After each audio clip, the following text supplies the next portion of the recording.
nakakatawang, nakakalokang morning to everybody. Ayan, di ko ididikit dito yung aking mic kasi baka maano siya, bababa lang. Kaya dito na lang, ilayo na lang natin ng konti, guys. Good morning to everyone. Good morning sa ating lahat. Thank you so much at nandito na naman kayo sa aking vlog. Maraming maraming salamat sa parati yung panonood. Sa nag-request na gumawa naman daw ako ng nursing routine ko or yung routine sa aking work, hopefully very soon. Um, yeah, alam niyo naman yung reason kung bakit nagba-vlog ako is because I want to show kung ano man yung life ko dito as an RN or as a nurse dito sa Amerika, kung sulit bang mag-Amerika or hindi. So, ito, dumaan lang sa newsfeed ko itong balita na to or itong video na to. Hindi ko alam kung, ano to, kailan pa tong post na to, pero gusto ko lang mag-react dito kasi since yung goal ko nga, kaya ako nag-open ng vlogging channel na to or isa sa mga goal ko is maka-encourage ng ating mga hindi ko naman minamaliit yung mga ibang profession, pero ito yung masasabi ko, fellow registered nurses sa Philippines or fellow future nurses na maka-encourage na makapunta dito sa Amerika. Okay, by showing my life, by showing what we have here, kaya nga po kung meron mang mali, kung meron mang hindi maganda, kung merong magandang opportunity or magandang bagay na mai-show ako sa inyo is sinasabi ko talaga, maganda man yan or hindi. Ayan, ito lang. Any idea? Akala nyo ba masarap ang buhay ng mga immigrant sa Amerika? Mga OFW? $500? Insurance na nila to. Upa na nila to. Grocery na nila to. $1 lang ang kita. Ang gandang tingnan. Tingnan ninyo. Walang ipon niya mga yan. Ang tanging ipon nila, yung bahay na hinuhulugan nila for 25 years. Do you have any idea? Akala nyo Play ba natin masarap ang ulit. buhay ng mga immigrant sa Amerika? Mga OFW? $500? Insurance na nila to. Upa na nila to. Grocery na nila to. $1 lang ang kita. Ang gandang tingnan. Tingnan ninyo.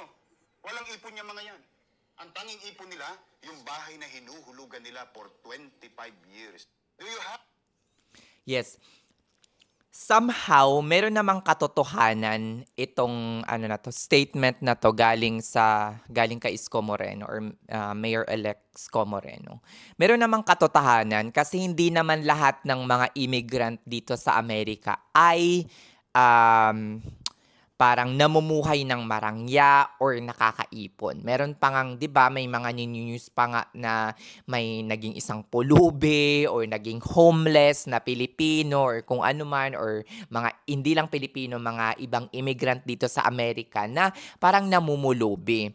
Pero wag nating lahatin. Kasi hindi lahat ganun yung sitwasyon. Hindi rin lahat ng mga Pilipino na immigrant dito is anong tawag dito, is hindi nakakaipon at yung ipon lang, according to the statement, is yung bahay. Kaya ko nga sinishow sa inyo, ayan, meron na namang magko-comment sa atin na parang sasabihin na, nurse ka kasi, kaya ka nakakaipon. Alam ko po, nurse ako, kaya ako nakakaipon. Hindi nyo na po hindi nyo na po, anong tawag dito, hindi nyo na po kailangang ipagpilitan or ipagsigawan na kaya ako nakakaipon at medyo marangya yung hindi naman maranga, anong tawag dito, kaya medyo komportable, gawin natin ganun, komportable yung buhay ko dito, nurse ka. Yun nga po, kaya po ako nagba-vlog dito is to show to a lot of Filipino nurses, to a lot of student nurses na nag-aaral pa lang ng nursing, na meron silang magandang kinabukasan if they will migrate here sa Amerika. Hindi ko naman po sinasabing wag manood yung yung ating mga kababayan na hindi fellow nurses sa aking vlog, pero ang mainly ini-encourage ko talaga is yung mga fellow nurses natin na pupunta dito or yung mga nurses natin na nag-iisip or parang nagdadalawang isip if they will come here to America or not. That is why I'm showing everything, good or bad, dito na nararanasan ko, sinishow ko kung ano man yung mga disadvantages, yung mga advantages na nararanasan ko dito ay sinasabi ko para yung mga coners na natin na nasa Saudi Arabia, na nasa Qatar, nasa Dubai, nasa Pilipinas, ang magdesisyon if they want to come here to America. Pero I am 90 to 100% sure na sulit yung pag-a-Amerika ninyo if you want to come here to America. Yung sinasabi ni Isko Moreno na napakahirap ng mga buhay ng mga immigrant dito sa Amerika ay siguro nangyayari lang yun sa ibang profession. Hindi ko naman minamaliit yung mga ibang profession na mga Pilipino or mga kababayan natin na nagtatrabaho aside from nursing job dito sa Amerika. No, hindi po. Pero ang sinasabi ko, wag sanang or ang sinishow ko or in-encourage ko, wag sanang ma-discourage yung ating mga fellow nurses, mga registered USRN natin na nasa Pinas with this statement. Kasi parang discouraging talaga yung statement at baka makadamay pa tayo ng ibang mga tao or maka-discourage pa tayo ng ibang mga tao na pupunta dito sa Amerika, especially our fellow nurses, especially our USRN na nakabase sa Qatar, Dubai, Riyadh, or kung saan mang panig ng mundo, maka-discourage pa tayo at mahadlangan pa natin na imbis na magkaroon ng magandang kinabukasan, hindi na ituloy yung kanilang pangarap. Kasi nga ang sabi ay napakahirap ng buhay ng mga immigrant dito sa Amerika. In my own experience, 2 years and a half pa lang po ako or more than 2 years pa lang ako dito sa Amerika is hindi naman sa naging mayaman na ako or naging sobra-sobra na yung pera ko sa bangko. Pero ang sinasabi ko, sulit na sulit mag-Amerika kasi maganda or malaki yung naging difference from my life as a nurse in Saudi Arabia going here. So, hindi ko naman sinasabi na mali or kasinungalingan yung sinabi ni Isko Moreno. Pero, hindi siya akma or para sa lahat. Ayan, ang dami pa ngang nag-comment, tingnan natin dito. Unahin natin dito. Ang sabi dito, OFW can save more than USA immigrant. In the USA, daming bills, health insurance, siguro life, car insurance, mortgage, sasakyan, it's daming bills. Maraming reply dito. Yes, madaming bills dito. Sobrang daming bills. In my own case, sa akin mismo, ang dami kong bills na binabayaran and more than $2,000 ang aking bills dito sa Amerika. More than 2K po, buwan-buwan, kasama na yung sasakyan, kasama na yung aking pagkain, kasama na lahat. Pero ang pangutana, ang question, magkano yung natitira after all of those bills? More than half pa po ng salary ko. O, 'di ba? So, nakakaipon ako dito maski papaano.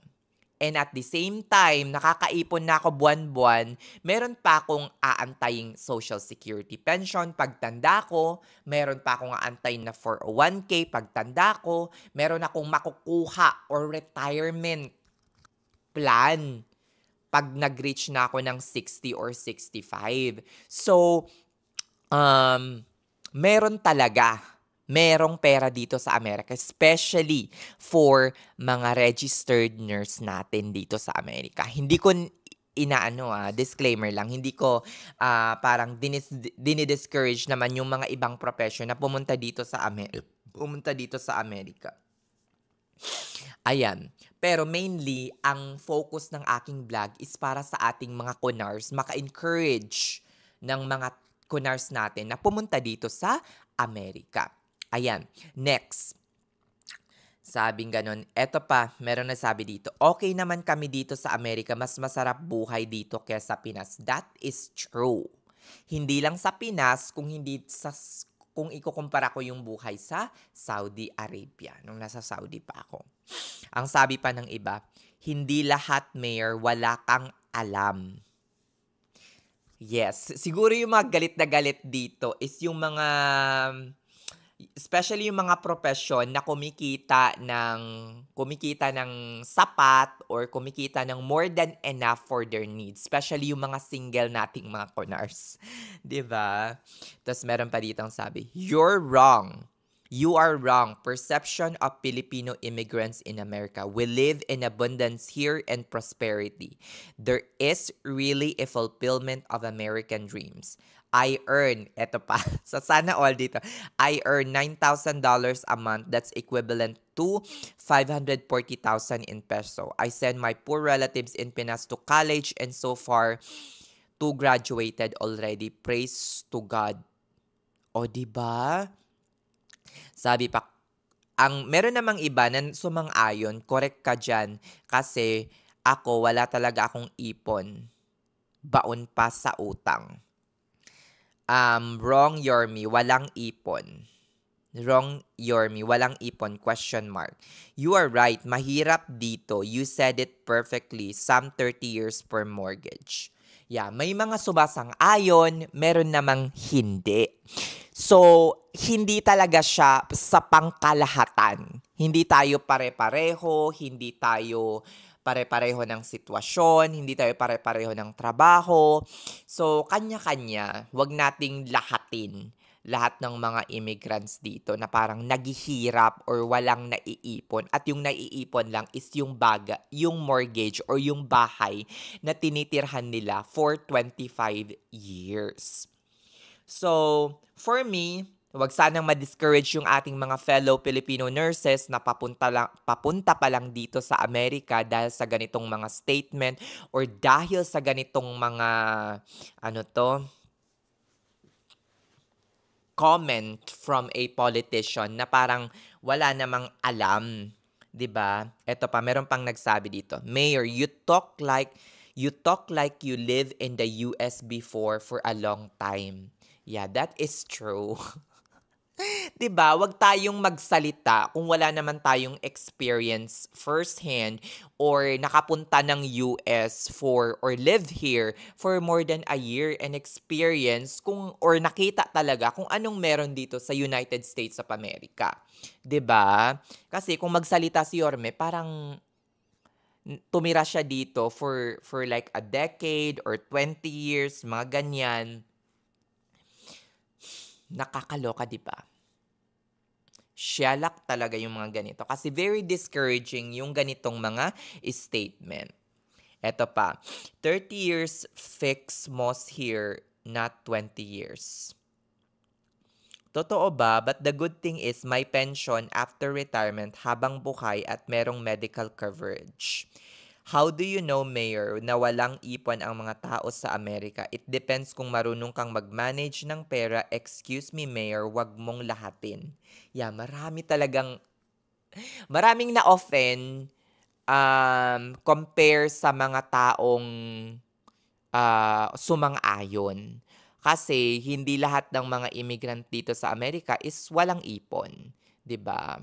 So, nakadepende pa rin 'yan sa tao. Pero on my side naman, perception ko lang ito para sa mga same sitwasyon or same situation na mga darating with me na nurse, tapos magtatrabaho sa ospital, tapos merong hourly rate ng 40 and above.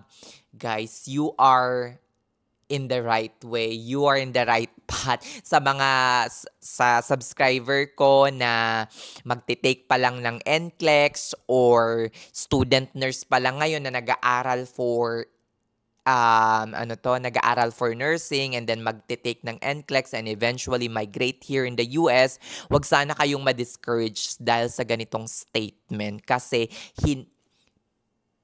sasabihin ko sa inyo, hindi ito totoo, hindi ito sa pangkalahatan. As in very, very, very, very wrong, maling-maling perception on our side. para sa mga nurses, 'di ba? Para sa mga nurses natin or co-nurse natin na mag-work dito as an RN. Ito ay maling-mali. 'Di ba? Kasi more than 2 years pa lang ako na, dito sa Amerika ay nakapag-travel na ako, marami na rin hindi naman marami, nakapag-ipon na ako ng sapat para sa sarili ko.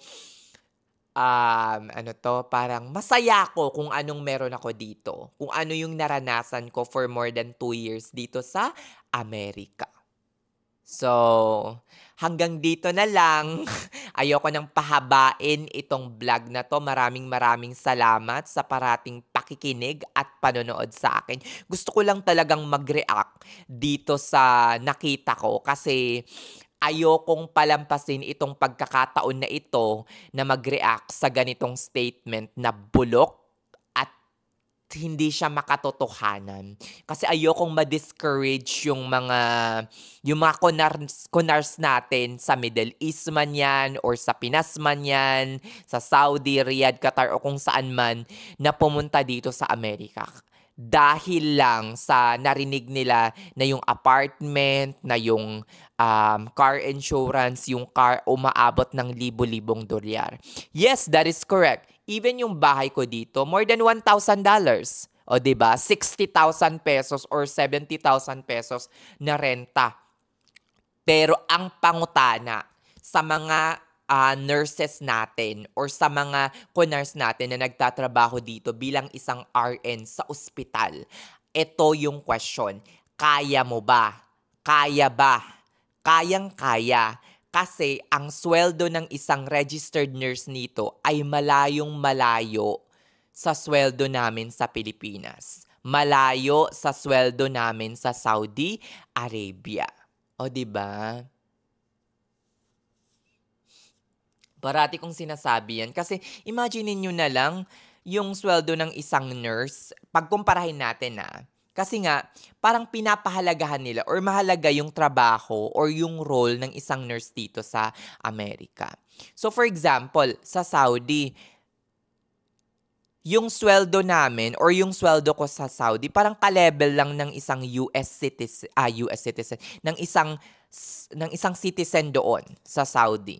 O 'di ba? Ka-level lang ng isang driver. O 'di ba?